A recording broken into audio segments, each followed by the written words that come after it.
வணக்கம். இந்த டீயை வாங்கிட்டு வர்றதுக்குள்ளே பெரும்பாடு. கடையில் அவ்வளோ கூட்டம் கிடையாது.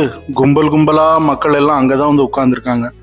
ஊரில் உள்ள வேலை வெட்டி இல்லாதவங்க, வேலைக்கு வேலை எதுவுமே செய்யாதவங்க எல்லாரும் சேர்ந்து அங்கே உட்காந்து பேப்பர் படிச்சுக்கிட்டு அரட்டை அடிச்சுக்கிட்டு டீ கடை வந்து ஒரு பெரிய டீ மேளா மாதிரி நடக்குது. அது சரி, நம்ம போய் அங்கே போய் டீ வாங்க போனால் நம்மளே எல்லாரும் பார்க்குறாங்க. சரி, பார்க்குறது மட்டும் இல்லை, அந்த சூனாப்பான மாமா என்ன டீ எதுக்கு யாருக்கு வாங்க வந்த அப்படின்னு சொல்லி கேள்வி மேலே கேள்வி. அவர் மட்டும் ஒரு நாளைக்கு 10 டீ குடிப்பார். அந்த கடையிலேயே உட்காந்துக்கிட்டு ஊரில் போகிறவங்க வரவங்க எல்லாத்தையும் நீ எத்தனை டீ வாங்குற, நீ எதுக்கு வாங்குற, ஏன் வாங்குற, டீ வாங்கினா அவர் மட்டும்தான் குடிக்கணும் போல இருக்கு. நம்மலாம் வந்து டீ குடிக்கவே போகக்கூடாதா கடைக்கு?